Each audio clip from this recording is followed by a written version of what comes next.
নমস্কার শ্রোতা বন্ধুরা, কেমন আছেন? আশা করি ভালোই আছেন। আমিও ভালো আছি। আজ আবার একটি নতুন গল্প নিয়ে আপনাদের সামনে চলে এলাম।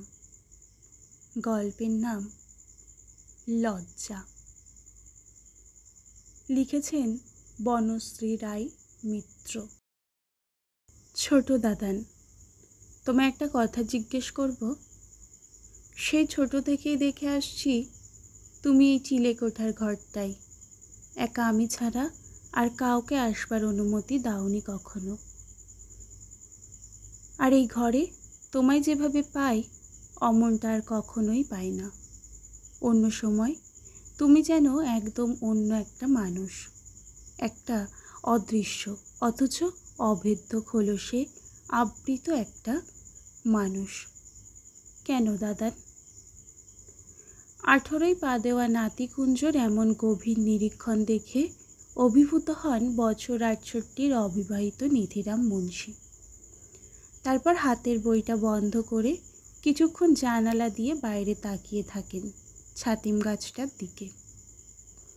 কেন কেন আপন মনে বিড়বিড় করেন নিধিরাম বাবু। তারপর বলেন, আলাদা করে কখনো ভেবে দেখিনি যে কেন এমন খোলসে স্বস্তি খুঁজে পাই আমি। তবে এক গভীর লজ্জাবোধ আমাকে তাড়া করে কুঞ্জ। অথচ কেউ যে আমায় সারাক্ষণ কোনো কারণে লজ্জিত কিংবা অসম্মানিত করেছে তা কিন্তু মোটেই না। তবুও কেন যে আমার মধ্যে একটা লজ্জাবোধ অদৃশ্য লতার মতো বিস্তারিত হয়ে চলেছে তা বুঝি না। কুঞ্জ খুব অবাক হয় ওর ছোট দাদানের কাছে এমন কথা শুনে। মানুষটার কাছে হাঁটু গেড়ে বসে ওনার হাতে হাত রেখে কুঞ্জ বলে, লজ্জা? তোমার মতো একজন খাঁটি মানুষের মধ্যে কি কারণে এত গভীর লজ্জা মাথাচাড়া দিয়ে উঠতে পারে তা তো বুঝতে পারছি না। কিসের লজ্জা তোমার দাদান? নাতির এমন উষ্ণ আবেগ মাখানো কথায় 70-এর দোরগোড়ায় দাঁড়ানো মানুষটা যেন নিজের অতলে তলিয়ে থাকা সমস্ত কিছু হাতড়ে বেড়াতে শুরু করেন। কিছুক্ষণের নীরবতার পর নিধিবাবু বলেন, তখন আমার বয়স তোমার থেকে কিছুটা কম, ম্যাট্রিকুলেশন দিইনি তখনও। বড়দা মানে তোমার দাদু একদিন বললেন, নিধি, দরকারি যা কিছু গুছিয়ে নিই, আমরা কাল রাতেই ওপারে চলে যাচ্ছি। দাদার কথায় কেমন যেন পায়ের তলার মাটি টলে গেল। মনের ভেতরে ওই দুটো শব্দ প্রতিধ্বনিত হতে লাগলো, চলে যেতে হবে। অথচ অদরকারি বলে ফেলেই বা রেখে আসবো কি? আত্মীয় অনাত্মীয়দের অকৃত্রিম ভালোবাসা, চেনা মাটির গন্ধ, গ্রামের বন্ধু, সব কি অদরকারি? তবে দরকারিটা কি? এই ক্ষণস্থায়ী প্রাণ আর এই ভঙ্গুর দেহখানি, এটাই সবচাইতে দরকারি। জানিস কুঞ্জ, এই যে এত যুক্তি তক্কর বহর চলছিল সবই মনে মনে।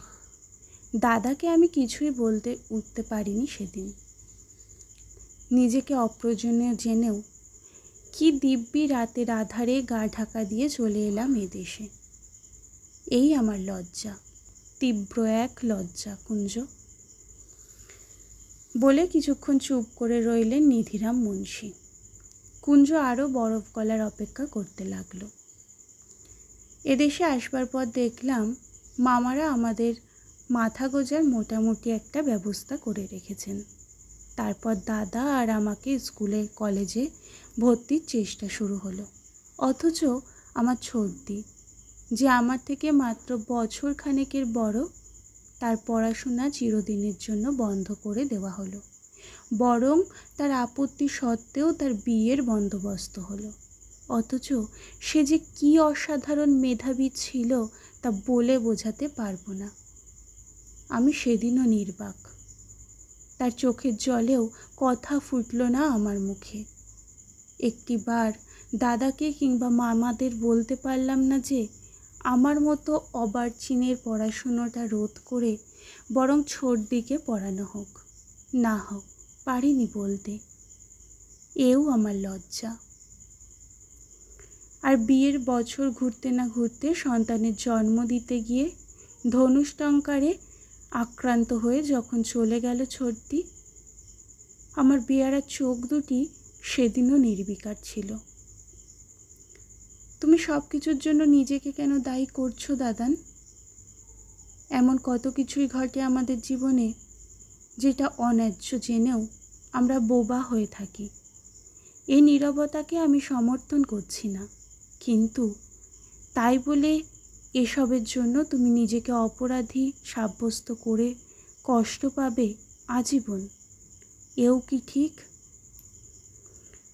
কিন্তু আমি যে নিজেকে বেকসুর খালাসও করতে পারছি না কুঞ্জ। তুই তো জানিস কুঞ্জ, পরিবারের সকলের কাছে আমি এক সৃষ্টি ছাড়া গোছের মানুষ, সংসারের কোনো কিছুতেই যাকে প্রয়োজন নেই। আমি তোমার কষ্ট বুঝতে পারি দাদান। সেদিন তুমি ছোট খুকিকে ৭৬-এর মর্মন্তরের আধারময় দিনগুলোর গল্প শোনাচ্ছিলে বলে দিদান কি কটু কথাই না শোনালে তোমায়। বললে একই হাহাকারের গপ্প ছাড়া আর কিছুই তো নেই ঝুলিতে। কুঞ্জর মুখে কথাটা শুনে ম্লান হাসলেন নিধিবাবু। বড় বৌদি ভুল তো কিছু বলেননি রে, ওই সব গল্পই আমার ঝুলিতে। তবে আমি তো আধার ভেবে বিলই না ওই সব গল্প, নিজের শেকড়ের টানটা বুকে গেঁথে দেব বলে শোনাই। জানিস কুঞ্জ, আজকালকার বাচ্চাদের সামনে আমাদের সময়কার খোলা মাঠ, স্বচ্ছ আকাশ, মুক্ত বাতাস, অনন্ত আকাশের গপ্প করতেও আমার ভারী লজ্জা। এই কথায় রীতিমতো স্তব্ধ হয়ে চেয়ে থাকে কুঞ্জ। মনে মনে ভাবে, বলে কি মানুষটা, বড়রা তো আমাদের সুবর্ণ ছোটবেলাকার গপ্প আকছাড় করে থাকেন ছোটদের কাছে, আর এই লোকটার তাতেও কিনা লজ্জা।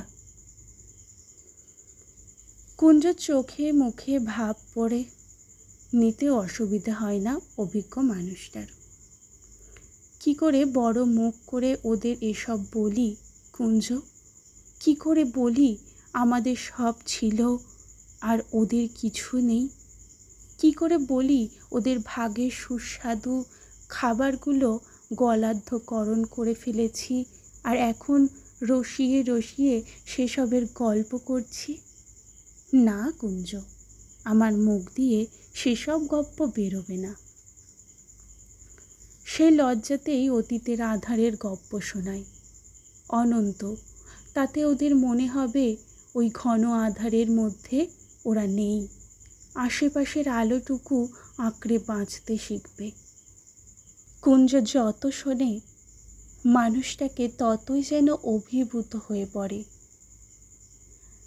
আর মনে মনে ভাবে এমন কত শত কারণ তো আমাদের সবার আছে লজ্জিত হবার, হয়তো এর চাইতেও বেশি আছে।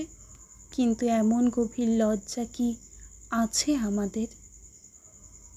আমার গল্প পাঠটি যদি আপনাদের শুনে ভালো লেগে থাকে তাহলে আমার চ্যানেলটিকে সাবস্ক্রাইব করে পাশে থাকবেন, আর পাশে থাকা বেল আইকনটি প্রেস করে দেবেন যাতে নতুন এরকম আরও গল্প পাবলিক করার সঙ্গে সঙ্গে আপনাদের কাছে পৌঁছে যায়।